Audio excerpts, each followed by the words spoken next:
Hello viewers, welcome to my YouTube channel. আজ আমি তোমাদের জন্য ক্লাস 10-এর ভিডিও নিয়ে চলে এসেছি। আজকে করাবো 2022-এর মাধ্যমিকের রায়ো মার্টিনের প্রশ্নবিচিত্রার সেকেন্ড সামেটিভ টেস্টের মডেল কোশ্চেন পেপার 12। এটা রামকৃষ্ণ বিবেকানন্দ মিশন বিদ্যাভবন ব্যারাকপুরের একটা সেট। এর আগে আমি 11 পর্যন্ত করিয়ে দিয়েছি, ফার্স্ট সামেটিভ এবং সেকেন্ড সামেটিভ। তার লিঙ্ক তোমরা ডিসক্রিপশন বক্সে পেয়ে যাবে। যদি ভিডিওগুলো না দেখে থাকো দেখে নাও, আর যদি নতুন হয়ে থাকো চ্যানেলে অবশ্যই কিন্তু সাবস্ক্রাইব করে বেল আইকনটা প্রেস করে দাও, আর ভিডিওগুলো বন্ধুদের মধ্যে শেয়ার করতে থাকো। চলো ক্লাসটা শুরু করি। দেখো, আজকে আমি সেকেন্ড সামেটিভ টেস্টের মডেল কোশ্চেন পেপার 12টা করাবো। এটা রামকৃষ্ণ বিবেকানন্দ মিশন বিদ্যাভবন ব্যারাকপুরের একটা সেট। তো প্রথমে সিন পোর্শনে কি আছে দেখো, আওয়ার রান অ্যাওয়ে কাইট থেকে সিনটা নেওয়া হয়েছে। তো আমি আর সিনটা পড়ালাম না, কারণ এর ভিডিও আমি আগেই দিয়ে দিয়েছি, লিঙ্ক তোমরা ডিসক্রিপশন বক্সে পেয়ে যাবে, দেখে নিও।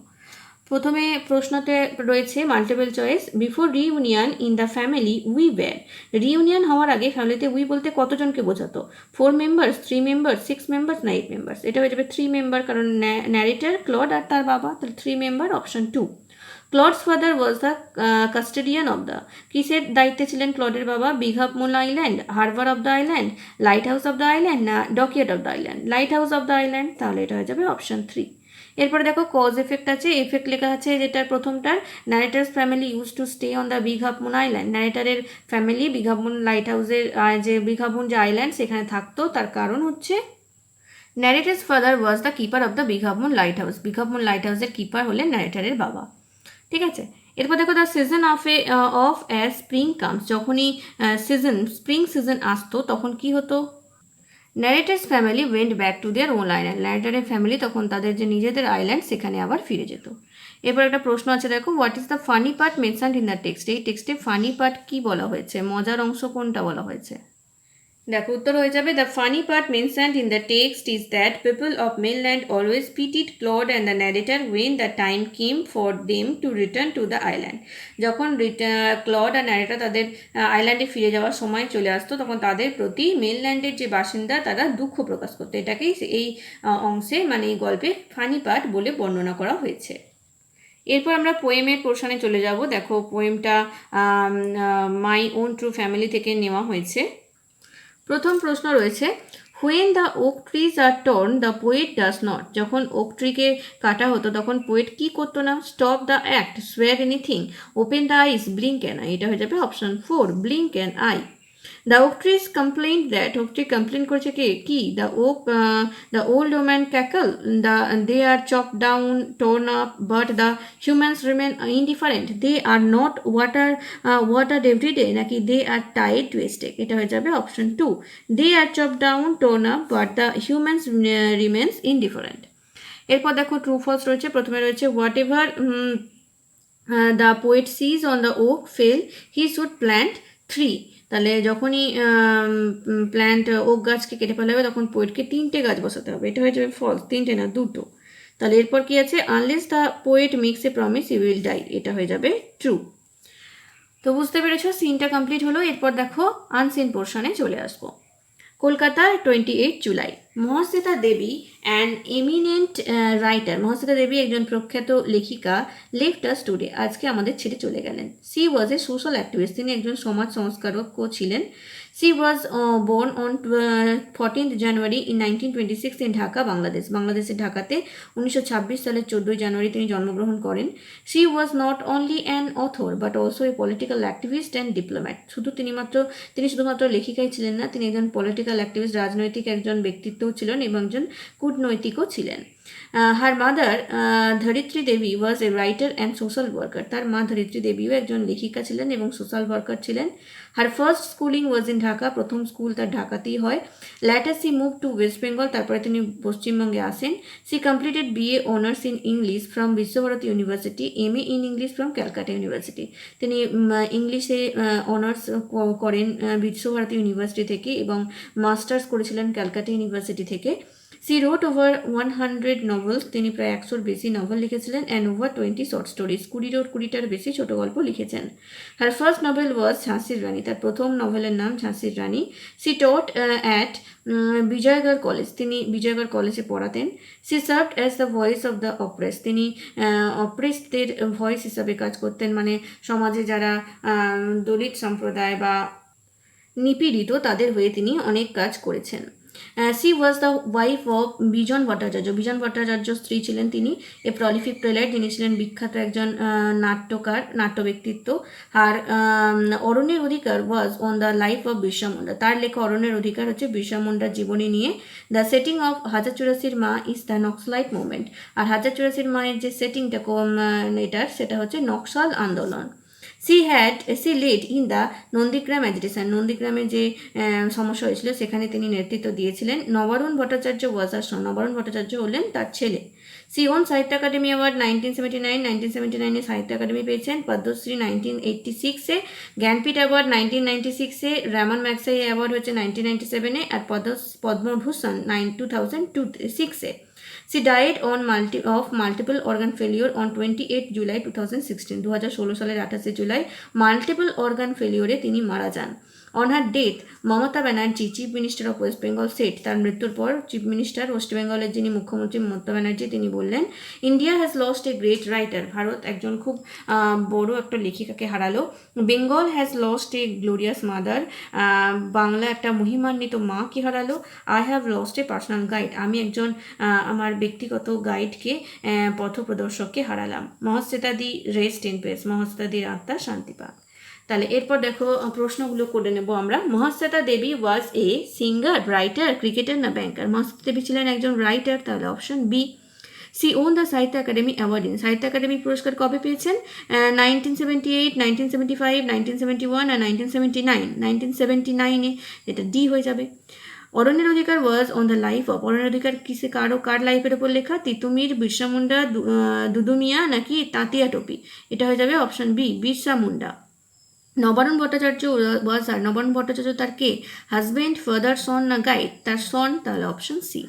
এরপর দেখো ট্রু ফলস রয়েছে, তার সাথে সাপোর্টিং সেন্টেন্স লিখতে হবে। তাহলে প্রথমে কি আছে আমরা দেখে নেব। প্রথমে রয়েছে Mahasweta Devi was the wife of Brajen Bhattacharya. Brajen ভট্টাচার্যের ওয়াইফ ছিলেন মহাশ্বেতা দেবী। এটা হয়ে যাবে ফলস। ব্রজেন ভট্টাচার্যের ওয়াইফ নয়, বিজন ভট্টাচার্যের ওয়াইফ। তাহলে এটার সাপোর্টিং সেন্টেন্স হবে এই যে এই লাইনটা, she was the wife of Bijon Bhattacharya. Next, she wrote more than 100 novels. 100টার বেশি নভেল লিখেছেন, এটা হবে ট্রু। আর এটা সাপোর্টিং সেন্টেন্স হবে এই যে এই লাইনটা, সি রোট ওভার 100 নভেলস। তারপরে the subject matter of Hajar Churashir Ma is the Indian independent movement. Indian independent movement ছিল হাজার চুরাশির মা গল্পটার মেন ম্যাটার, সাবজেক্ট ম্যাটার। এটা হয়ে যাবে ফলস, কারণ এটার সাবজেক্ট ম্যাটার ছিল বিরসা মুন্ডার নক্সালাইট মুভমেন্ট। তাহলে এটা হয়ে যাবে the setting of Hajar Churashir Ma is the naxalite movement. এটা মুভমেন্ট, এটা হবে supporting sentence. Mahasweta Devi was born in Calcutta. Mahasweta Devi ক্যালকাটায় জন্মগ্রহণ করেন, এটাও হবে ফলস। ক্যালকাটাতে তিনি জন্মগ্রহণ করেননি, তিনি ঢাকায় জন্মগ্রহণ করেছিলেন। তাহলে সাপোর্টিং সেন্টেন্সে আমরা লিখবো এই লাইনটা, she was born on 14th January in 1926 in Dhaka, Bangladesh. Clear এতটা? এরপরে দেখো একটা প্রশ্ন রয়েছে, প্রশ্নের উত্তর আমরা করে নেব। দেখো প্রশ্নটা কি আছে, how many titles did Mahasweta Devi win for his literary achievement. তার লিটারারি অ্যাচিভমেন্টের জন্য কতগুলো পুরস্কার, কতগুলো টাইটেল পেয়েছেন? উত্তর হয়ে যাবে Mahasweta Devi won 5 titles for her literary achievement. 5টা টাইটেল তিনি পেয়েছিলেন তার লিটারারি অ্যাচিভমেন্টের জন্য। এরপর আমরা গ্রামার পোর্শনে চলে আসবো। দেখো প্রথমে রয়েছে article preposition, and there was Claude standing with dash bit of cords in his hand. এটা হয়ে যাবে standing with a bit of cords in his hand, looking foolish. Our kite had sail dash over the mainland. এটা হয়ে যাবে our kite has sailed away over the mainland. এটা হবে away, তাহলে প্রথমে এ আর তারপরে অ্যাওয়ে। এরপর আছে Ashim knows the solution to this problem. Voice change করতে বলেছে, অ্যান্সার হবে the solution to this problem is known by Ashim. Next, Kaushiki blamed her friend for the travel. Rewrite using the noun form of blame. ব্লেমডের noun form ব্যবহার করে rewrite করতে হবে। Answer হবে Kaushiki put the blame on her friend for the travel.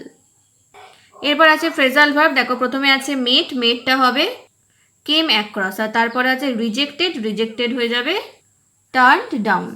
তারপর দেখো এই যে দুটো ওয়ার্ড আছে তার যা মানে একই মানে আমাদেরকে খুঁজে বের করতে হবে আনসিন থেকে। প্রথমে আছে মোর দ্যান ওয়ান, এটা হবে মাল্টিপল, আর ডিস্টিংগুইশড হয়ে যাবে এমিনেন্ট। নেক্সট দেখো একটা রাইটিং স্কিলে কি রয়েছে, একটা নোটিশ লিখতে হবে। Suppose you are the secretary of the residents welfare society of your locality, draft a notice informing the residents about the timing of the opening and closing of the shops in the commercial complex of the residential colony as a lockdown has come into force because of COVID-19. Also inform the residents about the necessity of wearing a face mask, using sanitizer, maintaining social distance and using digital payment process to avoid cash payments and exchanges when they come to the shops। তাহলে তোমাকে notice লিখতে হবে, তুমি হচ্ছে secretary residence welfare সোসাইটির। তো তোমাদের এলাকায় যে কমার্শিয়াল কমপ্লেক্স বা শপগুলো রয়েছে সেটার ক্লোজিং টাইম আর ওপেনিং টাইম এই কোভিডের জন্য চেঞ্জ হইতো, সেটা জানিয়ে সমস্ত লোকালিটির সমস্ত মানুষজনকে একটা নোটিশ দিতে হবে। তো নোটিশটা এইভাবে লেখা যেতে পারে, প্রথমে নোটিশ লিখতে হবে, তারপরে হচ্ছে নোটিশের নাম, informing about the shop opening time, তারপরে নাম্বার, তারপরে ডেট।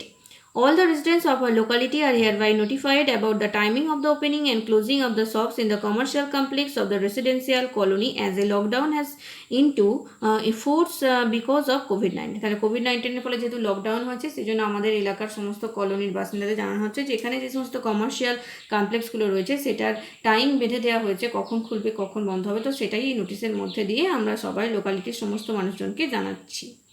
আমি Sushil Mitra, secretary of the residence welfare society, সেই রেসিডেন্ট ওয়েলফেয়ার সোসাইটির secretary, would like to inform you that the shops will be open to you from 9 AM to 12 noon in the morning and 4 PM to 6 PM in the evening। তাহলে আমি আপনাদের সবাইকে জানাচ্ছি যে এই যে শপগুলো রয়েছে কমার্শিয়াল কমপ্লেক্স সেগুলো সকালবেলা খুলবে 9টা থেকে 12টা এবং সন্ধেবেলায় 4টে থেকে 6টা, ডিউ টু লকডাউনের জন্য।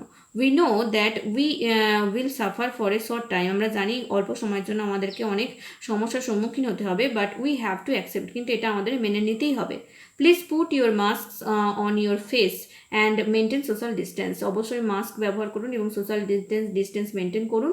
All the people have to use hand sanitiser, সমস্ত মানুষকে হ্যান্ড স্যানিটাইজার ইউজ করতে হবে। And requested to use digital payment, আর রিকোয়েস্ট করা হচ্ছে যাতে করে ডিজিটাল পেমেন্টটা বেশি করা হয় ক্যাশ পেমেন্টের থেকে। We have to be more careful, আমাদের সবাইকে আরও সচেতন হতে হবে। You will be charged or fired if you break the rule, যদি রুল ভাঙে তাহলে কিন্তু ফাইন করা হবে। বুঝতে পারলে? তাহলে এবার হচ্ছে লাস্টে লিখতে হয় যেরকম যে এসটি বলে সেক্রেটারি তোমার নাম বা সেক্রেটারি রেসিডেন্ট ওয়েলফেয়ার সোসাইটি। তো এভাবে তোমরা নোটিশটা লিখতে পারো যে কখন মানে দোকান খুলবে আর দোকান বন্ধ হবে। এটা কিন্তু খুব ইম্পর্টেন্ট, যেহেতু কোভিড পরিস্থিতি সেই জন্য এই টাইপের নোটিশ কিন্তু আসতে পারে।